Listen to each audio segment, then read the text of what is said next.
Hi, I'm Peter, My name's Tanner. and this is the Decryption Podcast.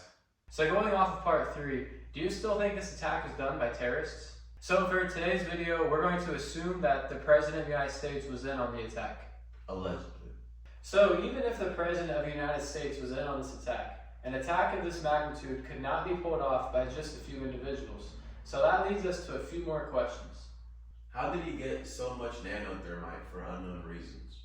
And then, how did he get NORAD, or better known as the North American Aerospace Defense Command, and then the FAA, which is better known as the Federal Aviation Administration, to look the other way? And how did he get access to the interior of all 3 towers? How did he get 19 guys to kill themselves? And how did he get the NIST and the 9/11 commissions to lie so much on their investigations? How did he keep the media quiet the whole time? How did he keep his political rivals from exposing it?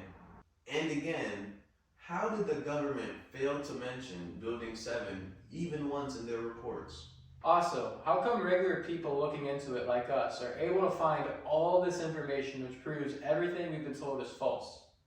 This seems too complicated for even the President of the United States to pull off by himself, let alone a man on the run who lives in caves in a third world country. This was clearly an attack that was planned by top-level government agencies.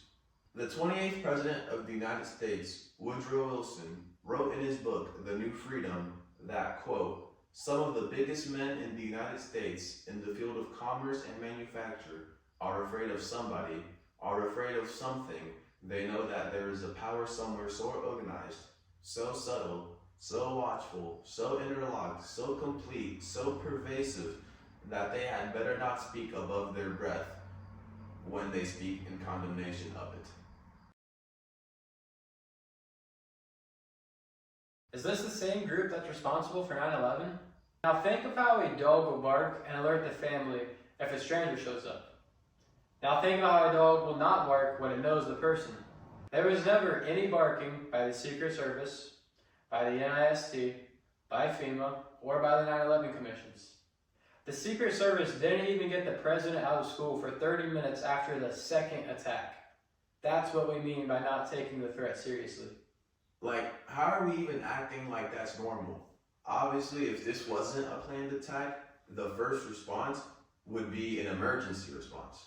It would be to take the president out of there ASAP, but there was never any sense of urgency to get Bush out of the school. They were too comfortable.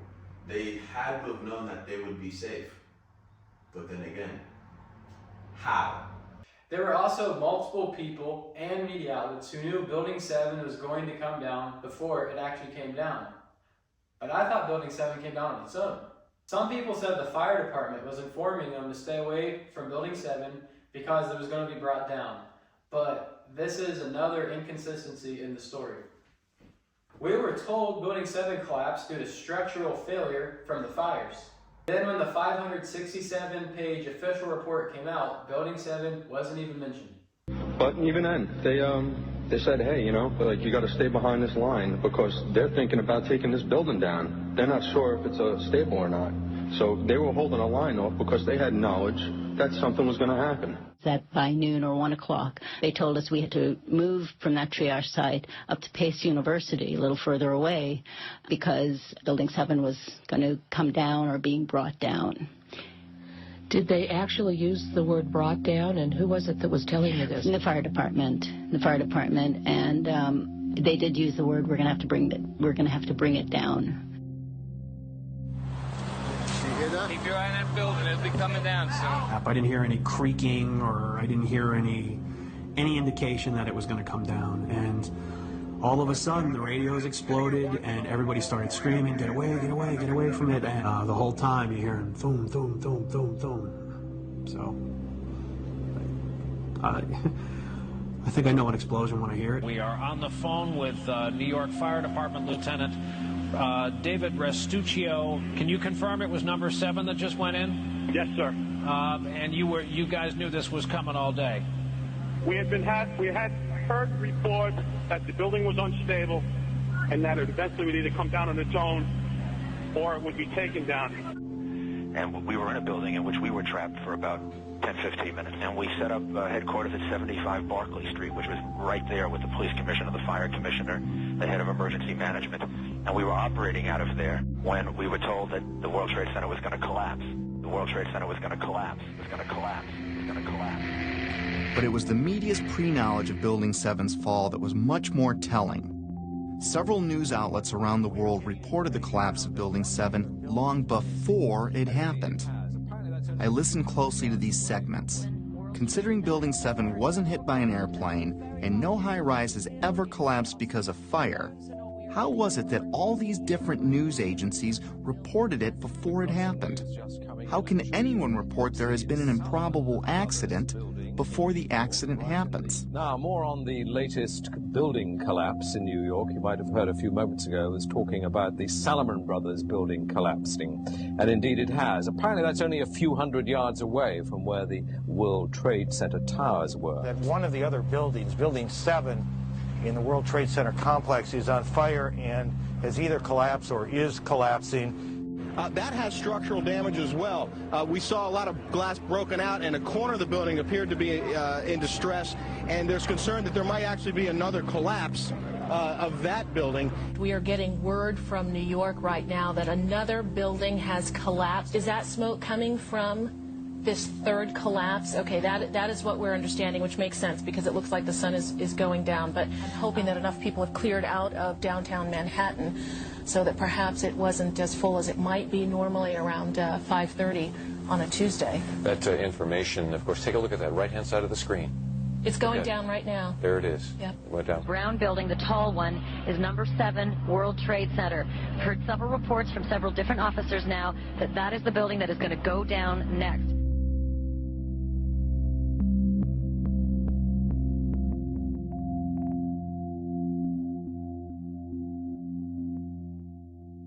So which one was it? Did Building 7 fail on its own, like we were told by the NIST, or was the building brought down on purpose, as people were told by the fire department? The craziest part about this to me is that multiple news outlets reported Building 7 had collapsed before Building 7 collapsed. Now this is just wild, because once again, how? And this isn't just some crazy one-time coincidence. There were a lot of media outlets saying this before it happened. Is now a good time to tell you that all the media outlets are owned by the same company? Well, all the media outlets are owned by the same company. And that company is BlackRock. And Vanguard. Listen to this analogy by our source. Let's say your local TV news breaks in with a report of a car accident at the corner of Main and First Avenue because a car blew out a tire, swerved into a tanker truck, and it exploded. Now your office is at that corner, so you go out and look. But everything looks fine. You flip stations and other stations are reporting it too, using different wire services even. As you stare out the window wondering where there's another Main and First Avenue, a car drives into a parked gas truck and it explodes.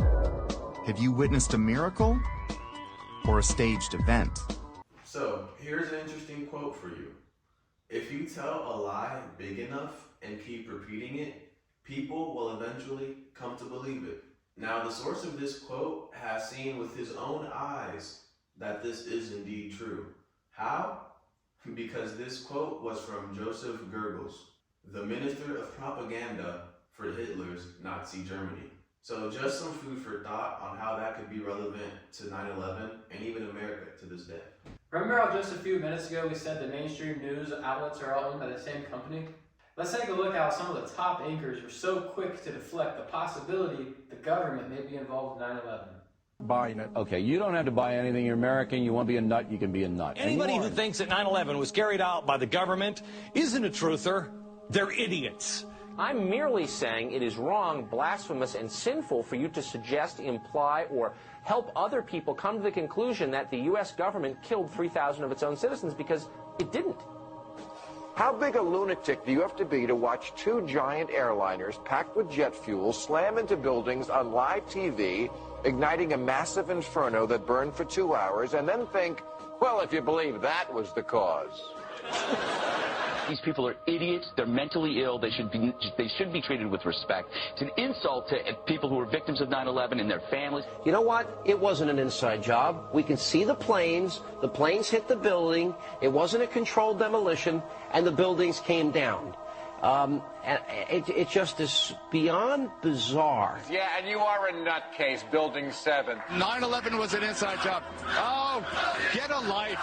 Get a life. 9/11 was an inside job. You're like the guys who think that the space aliens kidnapped Elvis or something like that. That's where you are. Well, I'm here to tell you 9/11 was an inside job.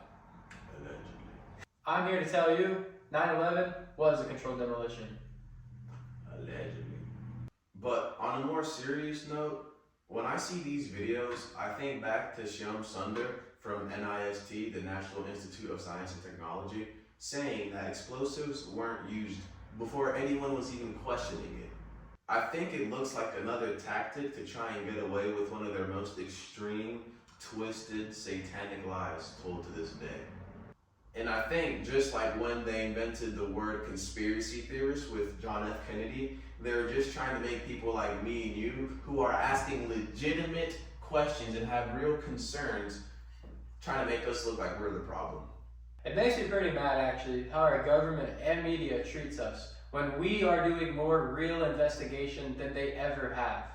Like I said before, how has nothing changed to this day when I clearly just proved to you that there is so much we've been lied to about?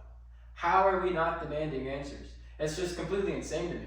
We do have some people with high credibility that will stand up against the lies though and want to reveal the truth. Bill Cooper, who spent most of his life in the military and in the intelligence community, is one of them. One such man was Bill Cooper. I found him early in my 9/11 research. At the time, I couldn't explain how he predicted what you're about to hear. Bill Cooper spent his life in the intelligence community. He rose to the Office of Naval Security and Intelligence, serving on the intelligence briefing team for the Commander-in-Chief of the Pacific Fleet. He held several top security clearances. After the military, he developed and operated the largest civilian intelligence agency in the world. The world's largest and most successful civilian intelligence gathering operation in the world, which makes me privy to an awful lot of information that none of you will ever see. In other words, he was very credible. The following clip is from his radio program, The Hour of the Time, which aired on the night of June 28, 2001, 76 days before 9/11 happened. A CNN reporter found Osama bin Laden, took a television camera crew with him, went into Osama bin Laden's hideout, interviewed him and his top leadership, his top lieutenants and colonels and generals in their hideout. This is a CNN reporter with a camera crew. And he came out and told everybody, within 3 weeks, Osama bin Laden is going to attack the United States and Israel. Now, don't you think that's kind of strange, folks? You see, because the largest intelligence apparatus in the world, with the biggest budget in the history of the world, has been looking for Osama bin Laden for years and years and years, and can't find him. And whatever is going to happen that they're going to blame on Osama bin Laden, don't you even believe it. When in hell are all you people going to wake up? In case you were thinking I sounded a little crazy on the rant a few minutes ago, I hope now you can see my point. You're telling me American reporters went alone to a terrorist country? You're telling me these terrorists did no harm to any of these reporters? You know that these terrorist groups in that same area chant death to America? You're telling me Osama bin Laden was wanted federally, but CNN found him, then went to him, and the United States never followed up on that? The story we're told is so stupid, it's laughable. I actually think that you could explain this to a 7-year-old, and they would look at you and say that it makes no sense. So, how did they get away with this? I mean, probably because right after the attacks happened, they began removing as much evidence as they could, as quickly as they could. They were so quick to start the cleanup process that they actually broke laws that would have considered it tampering of evidence.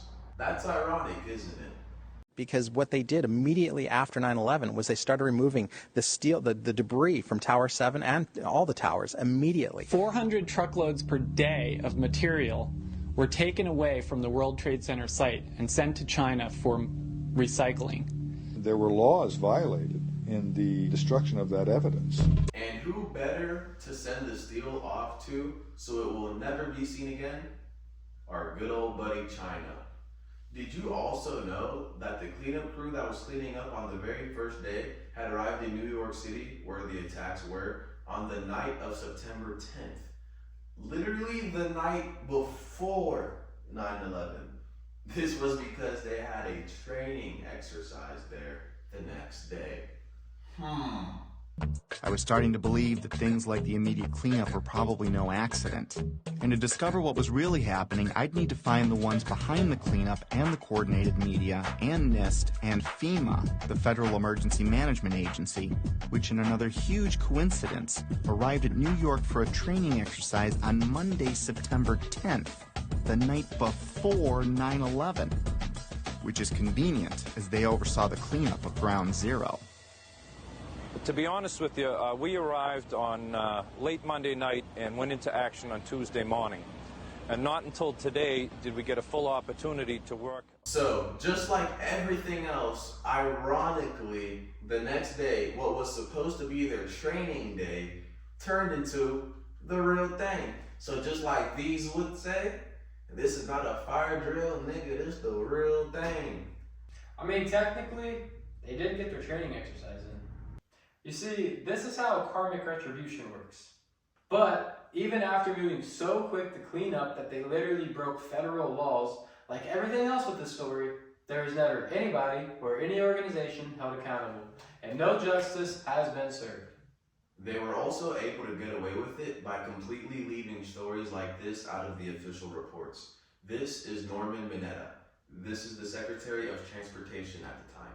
Over time, it got easier to find puzzle pieces, like the following testimony by Norman Mineta, the Secretary of Transportation in 2001, who was with Vice President Dick Cheney on the morning of 9/11.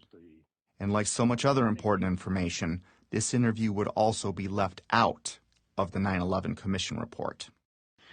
During the time that the airplane coming in to the Pentagon, there was a young man who would come in and say to the Vice President, the plane is 50 miles out. The plane is 30 miles out.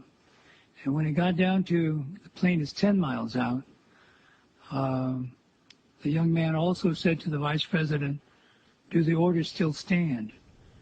And the Vice President turned and whipped his neck around and said, of course the orders still stand.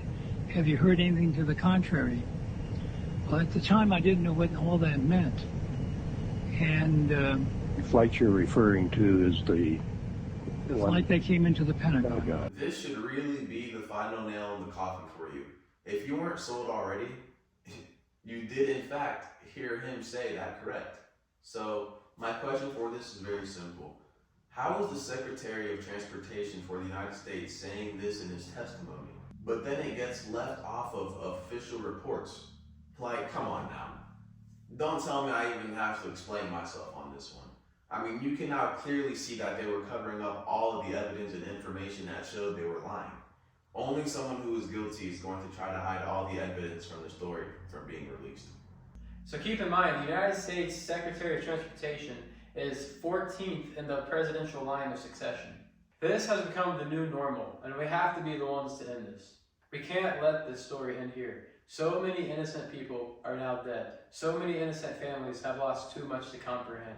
There is a lot of blood on somebody's hands, and we can't just act like this is okay and nothing will change. Politics aside, I think we can all agree that we want more accountability to be taken. I mean, we can't have things like this going on and then people just pointing fingers back and forth. So hopefully as a society we can do better with that and not just let things happen. But for now, this has been the Decryption Podcast. My name's Peter. My name's Tanner. And we'll see you next time.